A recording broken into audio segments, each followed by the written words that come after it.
health for illness, strength for weakness, courage for fear, hope for despair, love for hate, kindness for cruelty, gentleness for roughness, friendship for enmity, charity for selfishness.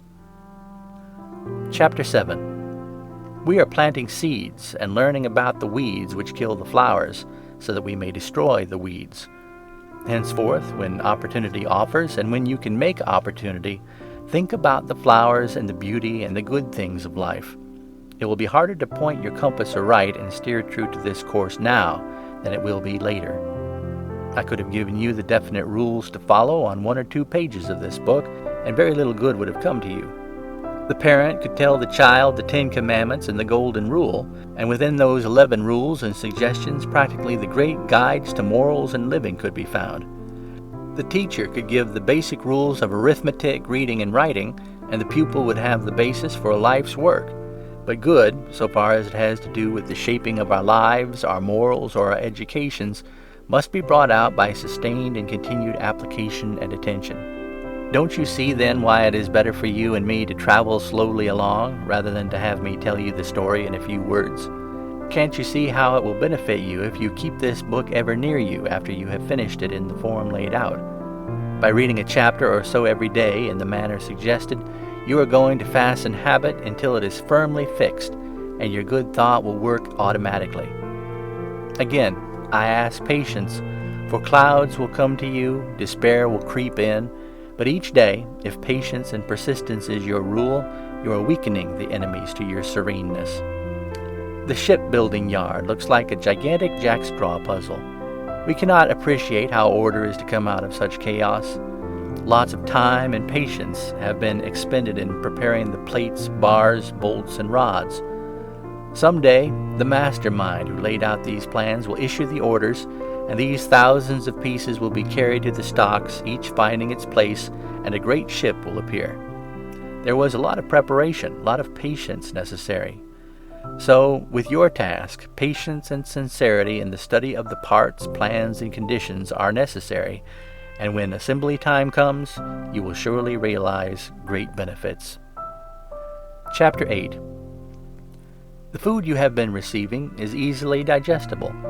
I have tried to be serious and hold your interest, and if you have followed closely, I am sure that as you have been reading these lines, worry and unrest were absent.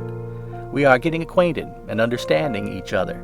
You are taking the easier steps in preparatory work now, and each day there will be new pleasures, new hopes, and new strength for you. I am sure the sunshine is breaking through the clouds. You are getting strength, and I now pull aside the curtain a bit and let you take a peep at the enemy and point out the problems we are to tackle. We shall not rush on the enemy like a cavalry charge, but we will pick them off one by one with strategy, punch, and strength. We will wallop them with substitution until the enemy's campground is overgrown with flowers where the weeds were thick, and the fort of the enemy, where with flying colors and seeming impregnable security the enemy held forth, shall be turned into a cemetery of the vanquished horde. Behold then, before our fight, camping yonder under the ever-alert general, worry, the enemy.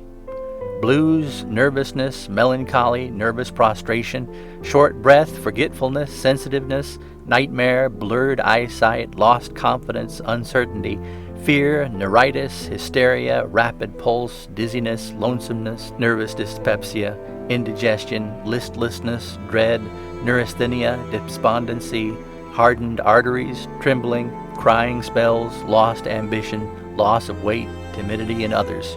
I have not mentioned many physical diseases that are aggravated by worry and nerve weakness.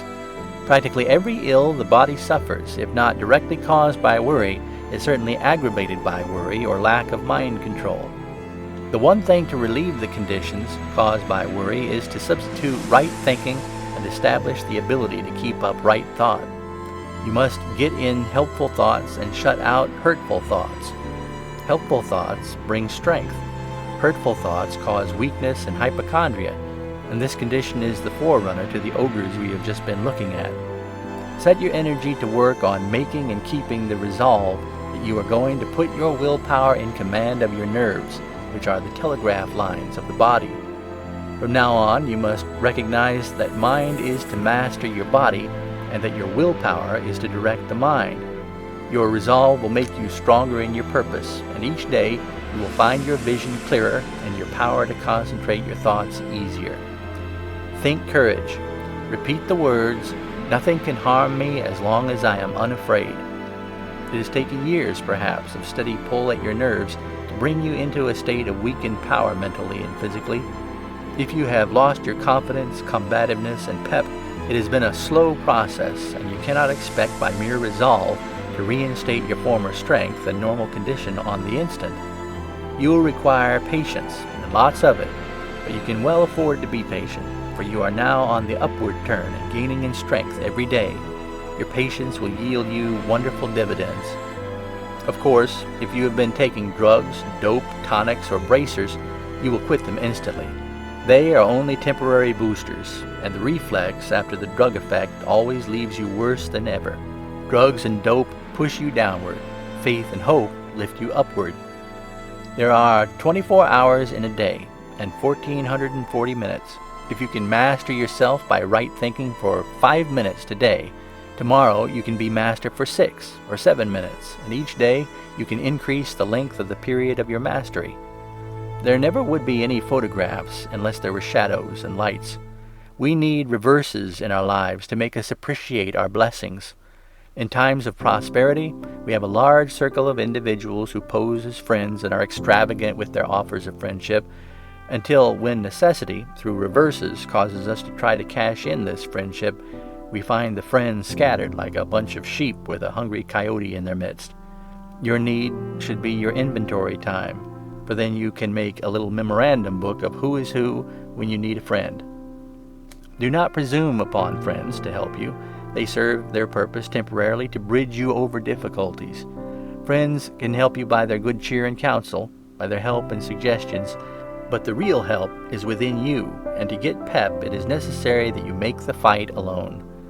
I am acting as a friendly architect, drawing plans for you who are to do the building.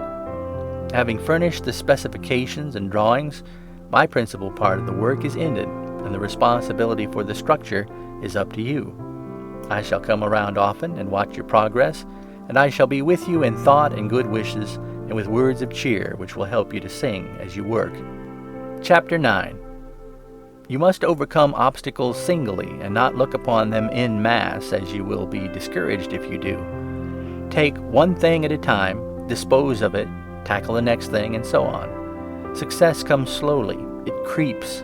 Your hunger for success makes you wish that progress would come jumping along like a kangaroo. From my ranch house in Frozen Dog, Idaho, I see the frowning range of the Seven Devils Mountains. It looks as though it would be impossible to get over that range, but I have been over it. I hit the trail, walked step by step around bends, over rocks, resting once in a while to refresh myself and replenish my energy. As I looked back from the resting place, the very ground over which I had passed looked as forbidding as the hills ahead of me. But the fact that I had gone so far gave me confidence that I could go further, and I did.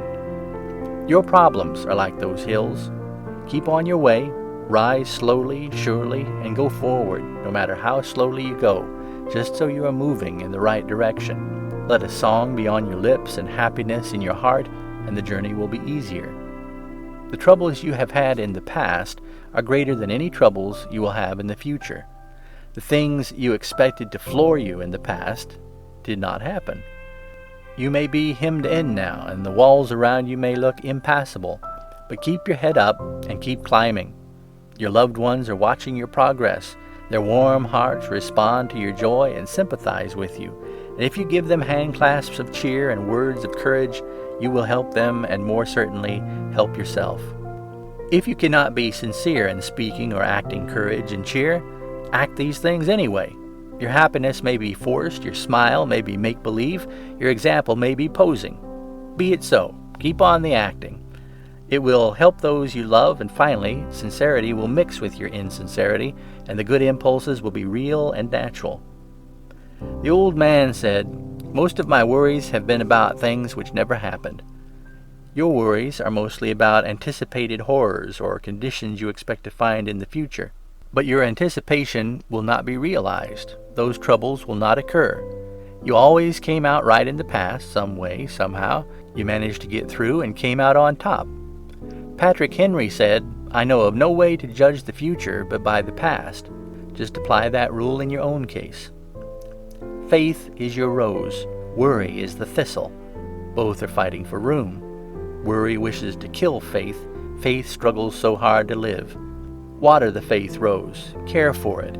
Keep the thistle down. With faith established, peace, joy, and cheer will come to you. Stand by the rose of faith. Watch out for it. Keep the thistle down, and watch out for new thistle seeds. They grow quickly. Chapter 10. The printer must know about type, paper, and ink. The carpenter must know about the hammer, saw, and plane. The preacher must know his Bible, prayer books, and hymns.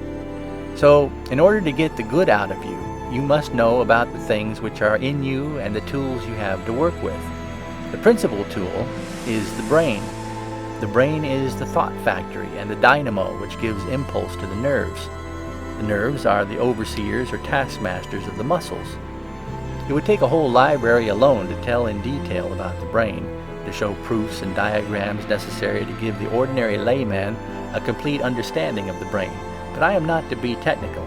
You have agreed to have faith and believe the things I tell you, and really, it doesn't matter very much whether I tell you the full truth or not, so long as you get the results you're after.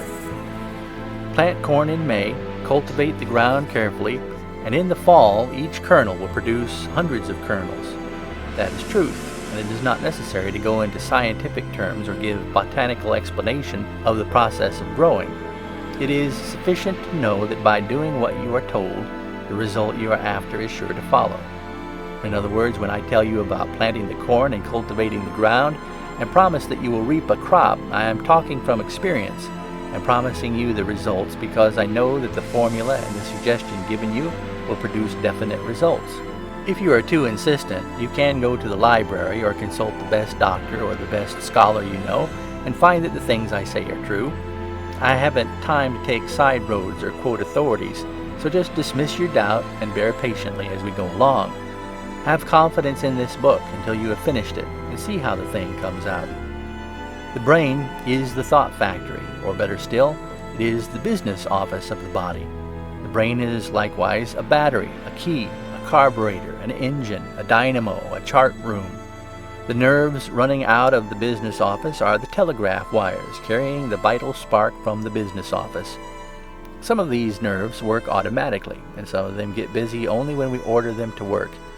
Part of the brain controls the nerves which work the heart, the digestion, the circulation, and the breathing. These nerves work right along without wasting any nerve energy and without requiring any mental effort. You cannot stop the working of the heart or the digestion by any mental effort. You can suspend certain automatic nerve action temporarily, such as stopping the eye-winking muscles or the breathing muscles.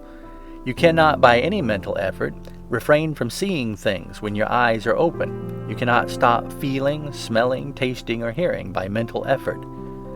A continuation of the brain runs down the hollow of the backbone and is known as the spinal cord. It is a sort of assistant brain, or magneto.